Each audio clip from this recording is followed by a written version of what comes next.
Selamat malam, berjumpa kembali bersama saya Wong Gandeng Sakdonya Mono untuk tidak menyebutkan nama dan identitas dalam percakapan ini karena percakapan ini senekan dalam konten YouTube. Kalau ada sesuatu yang penting itu telepon, Mbak. Kalau WA Oh iya, aku nggak rekomendasi karena persoalan yang sampean tuliskan itu penting buat saya, tapi nggak tahu buat sampean. Buat saya penting, makanya saya telepon. oh iya iya iya. Soalnya siangnya masih itu kerja. Ya nggak apa-apa ya, terserah sampean. Intinya aku kalau WA lama-lama aku nggak respon dan nggak layani aku pasti akan, kalau penting aku telepon. Bagiku penting, setiap masalahnya anak-anak bagiku penting. Tapi kalau buat bagian buat menurut sampean sendiri cuman cukup WA ya terserah, karena saya nggak biasa di WA, saya minta telepon. Iya Sampean mau iya. ngomong apa ini? Kan gini Mas, saya itu pengen nikah di sini tapi surat cerainya itu datanya nggak, tahun lahirnya itu nggak sama paspor. hmm. Terus status saya itu kan paperan, terus sama imigrasi udah disuruh pulang dan saya harus setuju. Apa terus sekarang lagi menunggu tiket, tapi cowok saya itu pengen nikahin saya secepatnya. Hmm. Terus dah. Itu ya, terus saya itu udah suruh orang buat bikinin itu kayak akte cerai yang udah diganti tahunnya, yang disamain paspor gitu, nggak ada masalah ya nantinya? Saya tanya, surat cerai sampean sudah beres apa belum? Udah keluar, Nah, sudah. terus sekarang udah diganti tahunnya. Nah, sudah. Kan sudah sampean lakukan, ya. Sudah sampean Iya. lakukan dan sudah terjadi, ya. Kalau sudah sampean lakukan dan sudah terjadi, ya digas no, Mbak. Kan enggak mungkin mundur lagi. Benar nggak? Iya. Ya. Jadi sekarang yang sampean lakukan ya sudah gas saja. Oh, lanjut Lanjutkan daftar nikah rencana. aja ya? Lanjutkan rencana sampean dengan tata cara dan tata aturannya sampean. Mudah-mudahan nggak ada masalah kan gitu tuh. Iya, iya. Jadi, Takutnya itu belakangnya itu Mas. nah, Mau apply visa independennya itu kan syaratnya pasti ada KTP, KK, sama akte lahir kan. Takutnya itu KTP-nya saya itu kan udah nggak ada yang di Indo. Takutnya dulu itu saya sudah buat pakai sidik jari juga. saya boleh ngomong. Iya, iya. Makanya kalau bikin jangan cuma satu, bikin sekalian 4: cerai, KTP, KK, akte. Biar itu semuanya satu paket komplit. Bisa dipahami nggak maksud saya? Sekali buat itu langsung 4 gitu Iya ya? dong. Biar sampean nanti nggak bingung. Kalau sekarang sampean cerainya beres kelar, tapi KTP KK aktenya nggak beres, ya gimana sampean dapat dependen kalau semuanya masih nggak sama? Jadi seharusnya cerai, KTP, KK, akte itu semua sama, nggak ada yang beda. Bisa dipahami? Iya, bisa. Tapi saya suruh orang rumah itu katanya bisa ganti, tapi yang saya takutin itu yang KTP-nya kan sedulu itu udah elektrik gitu Mas. Nah, sekarang saya tanya sama sampean, ya, gimana caranya? Jadi jangan takut. Gimana caranya? Jadi bukan takutnya yang dikedepanin, gimana caranya supaya sampean dapat yang semuanya sama dengan paspor Hong Kong dan KTP sampean Hong Kong. Bisa dipahami? Iya, bisa. Kalau sampean nggak tahu caranya, saya punya banyak caranya gitu. Karena sampean ngomongnya ke saya, sampean sudah selesai satu, ya saya akan berbicara cuma satu hal. Tapi kalau sampean bilang takutnya, ya berarti sampean harus persiapkan yang saya omongin tadi. Kalau sampean punya cara sendiri silahkan. Kalau sampean mau pakai tata cara saya, ayo. Kan gitu aja toh, simple aja. Bisa dipahami. Karena banyak sekali teman-teman di sini itu hidupnya selalu jawabannya mau gini takut, mau kayak gitu gak ngerti. Gitu loh. Jadi kalau takut jangan melangkah dulu. Ya persiapkan segala sesuatunya dulu, pahami pengetahuannya, pahami tata aturan, tata caranya, baru melangkah. Bisa dipahami nggak? Iya bisa. Kalau sampean melangkah terus diliputi was-was dan takut, ngapain melangkah mbak? Sama aja bunuh diri.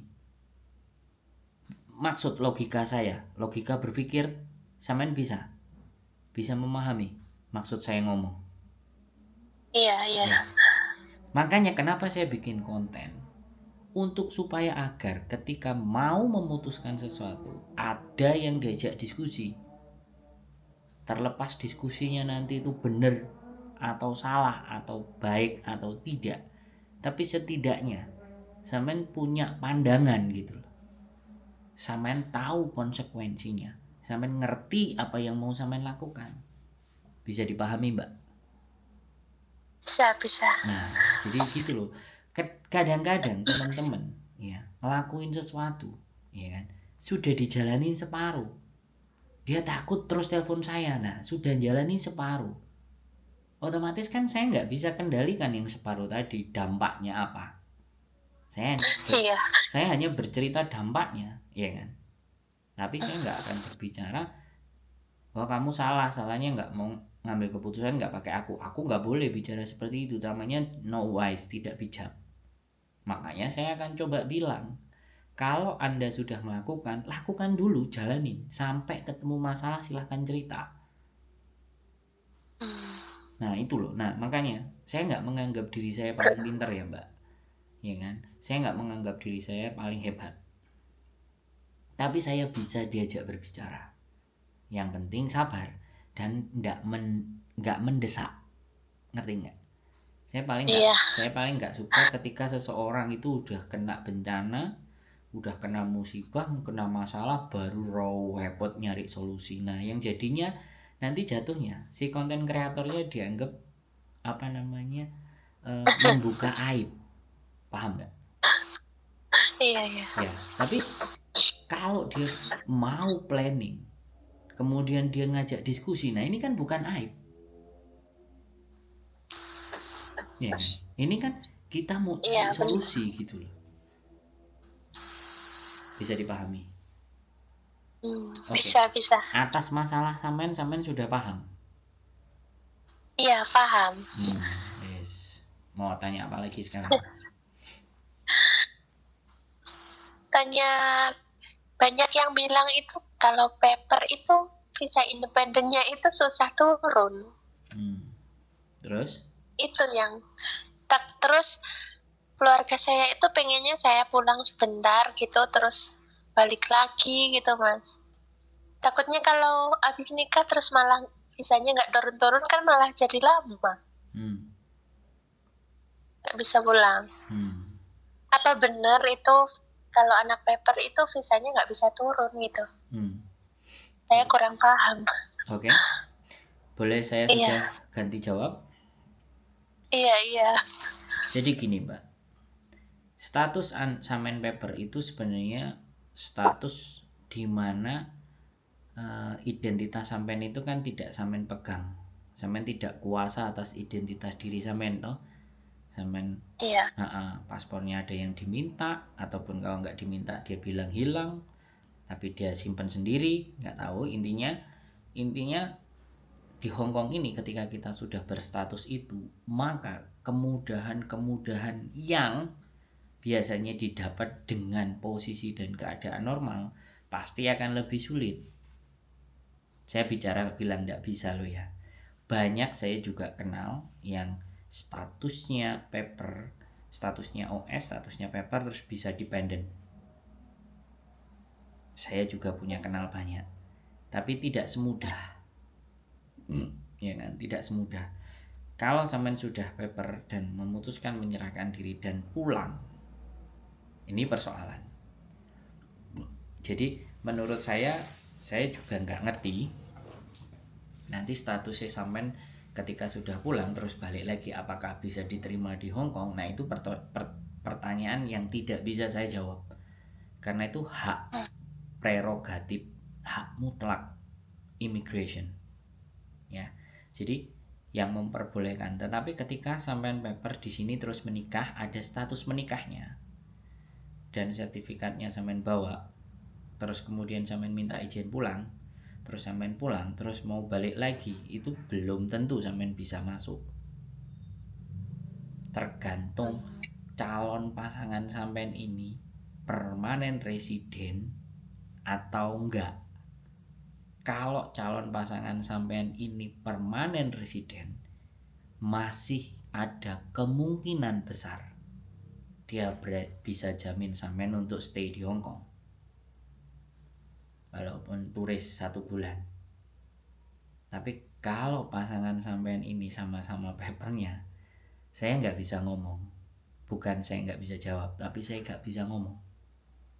Saya nggak bisa memberikan jawaban yang valid. Makanya penting ketika sampean menikah ini, status pasangan sampean, calon pasangan sampean ini apa? Bisa dipahami nggak? Saya nggak menyebutkan, tapi saya cuma ngomong. Aku nggak ngerti pasangan sampean. Nah ini loh yang ingin saya sampaikan kepada teman-teman yang banyak. Jadi jangan sampai terjebak dengan percintaan dan tambatan hati tanpa kita mau menggunakan logika. Banyak sekali, ya sekali lagi, di Hong Kong ini yang pura-puranya itu tidak ada persoalan, tapi dalam hatinya sebenarnya banyak remuk-remuknya. Bisa dipahami? Iya bisa. Makanya sekali lagi, sampean harus tahu pasangan sampean ini bagaimana, statusnya seperti apa, apakah benar-benar dia bisa menggaransi sehingga sampean bisa menikah dengan dia nantinya mendapat dependent visa, ataukah sama-sama statusnya. Ya, kalau sama-sama statusnya mending nggak usah pulang, wis lempengin aja terus. Kalau dia orang Hong Kong, Mas? Ya, orang Hong Kong pun kan saya tanya, permanen atau bukan? Kan kita nggak ngerti, Mbak. Kalau 5 tahun di Hong Kong itu permanen belum? Ya sekali lagi, saya nggak bisa bertanya. Saya nggak bisa menjawab. Saya nggak bisa menjawab, ya kan? Yang bisa tahu jawabannya ya sampai cari tahu sendiri sama dianya. Ini yang banyak sekali terjadi. Mereka tidak berpikir tentang bagaimana masa depan.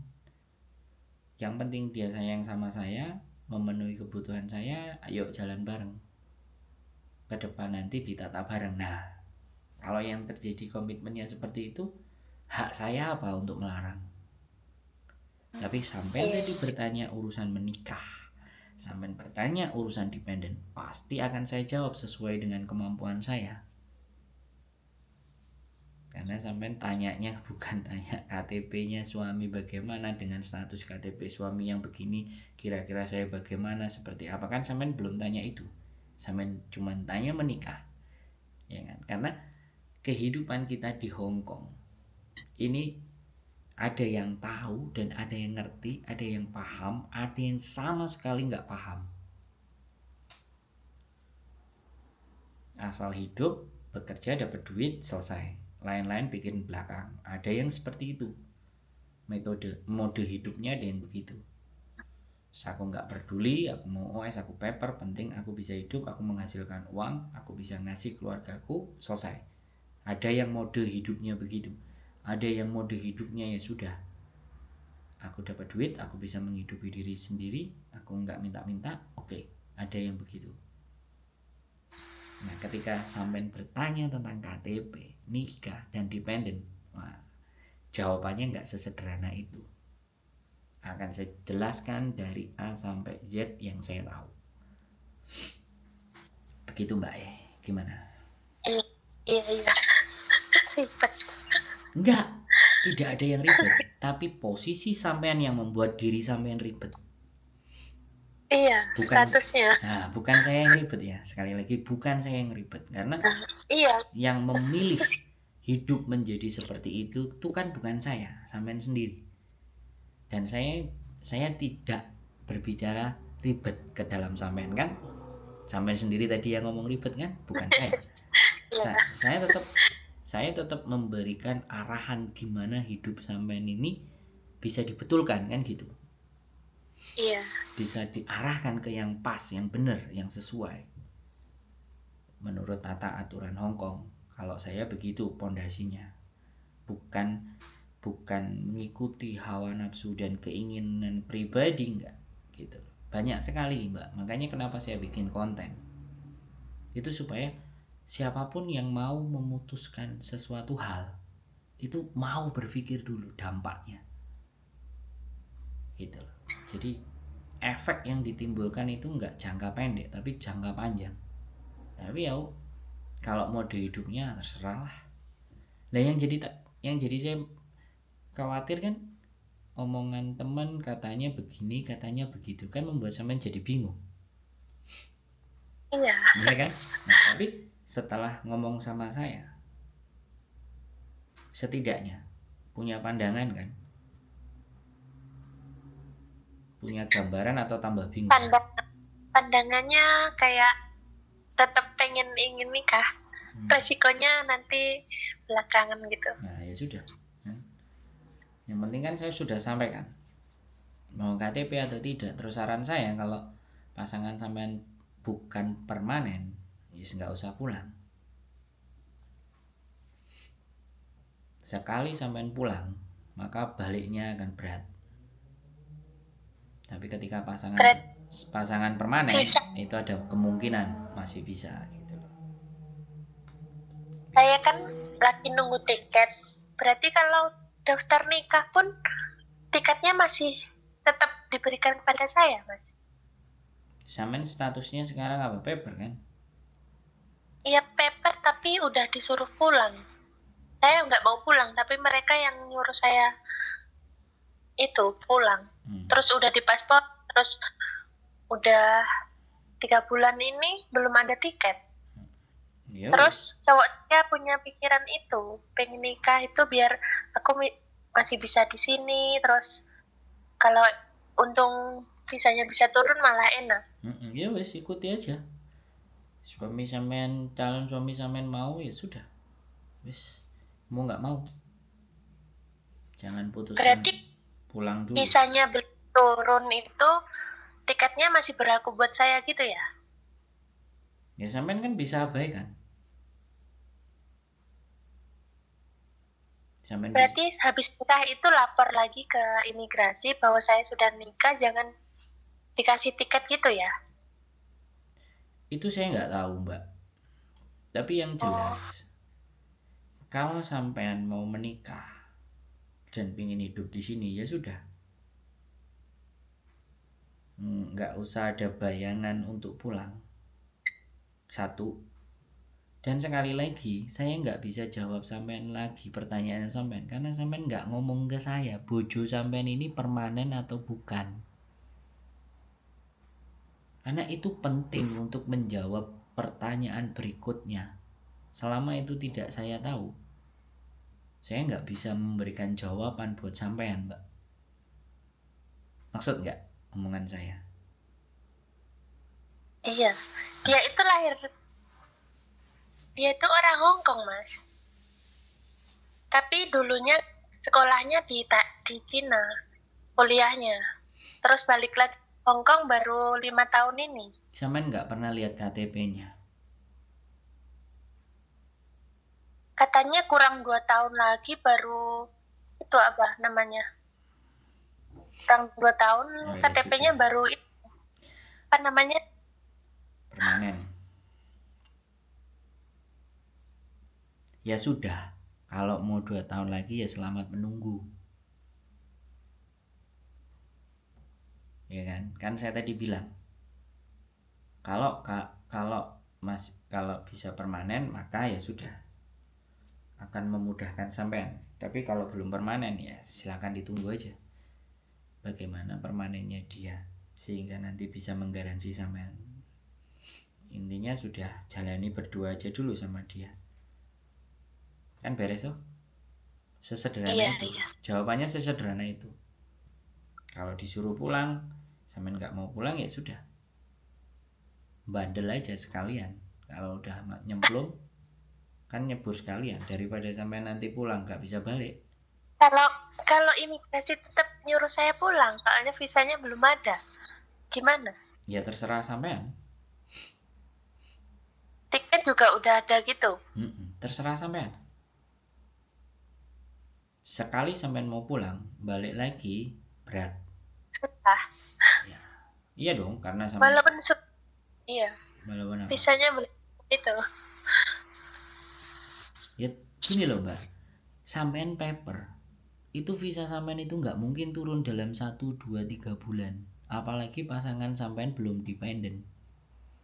Itu sesuatu yang mustahil. Kalau ataupun memang ada, itu mungkin petugasnya lagi ngantuk atau tidur. Itu kalau logika saya.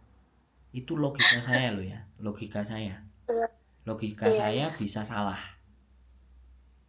Saya bilang disclaimer dulu, saya bukan yang paling benar gitu loh. Karena Hongkong ini orang membunuh orang aja 3 hari ketangkep.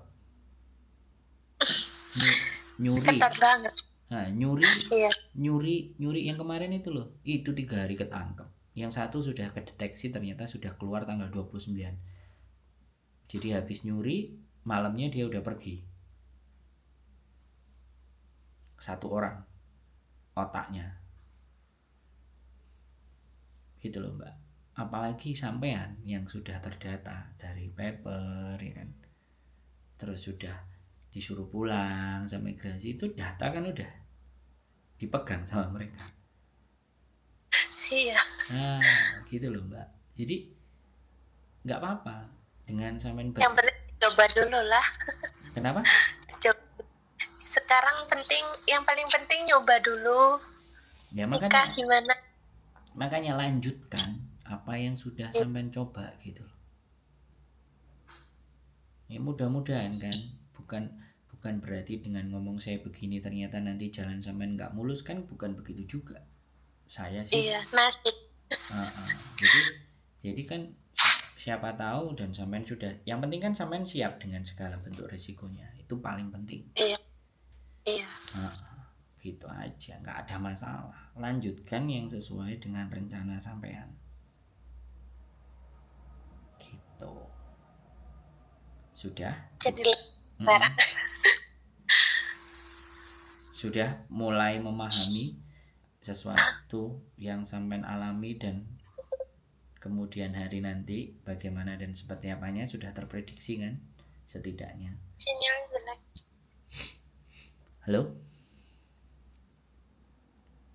Halo, sinyalnya jelek tadi. Ya saya wifi mbak, wifi-nya di sampingnya HP.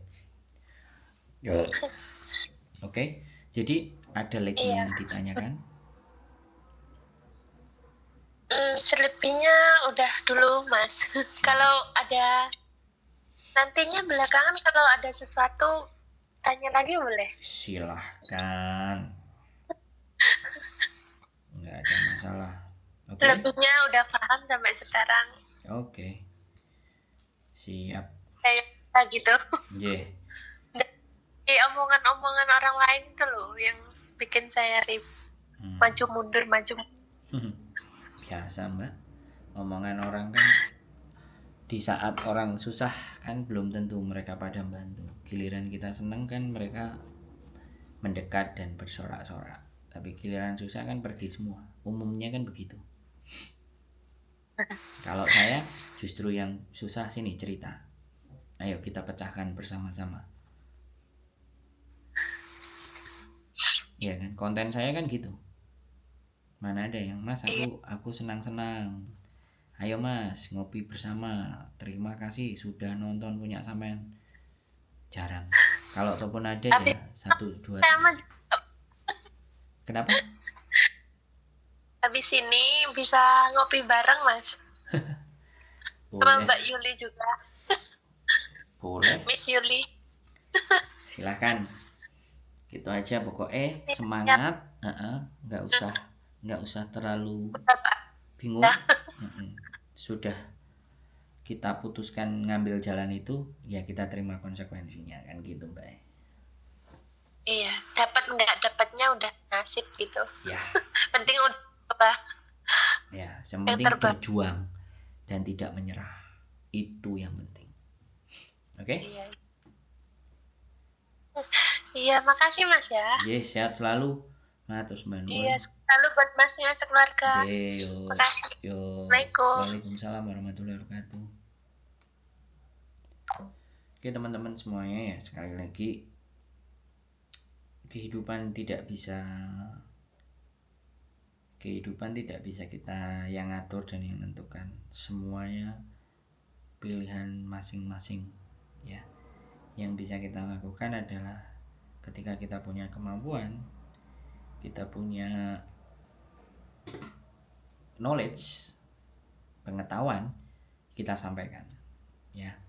Perkara itu diterima dan tidak, perkara dia menganggap itu benar dan salah, perkara apa yang kita sampaikan itu bijak atau tidak, itu kita kembalikan ke pemirsa sekalian.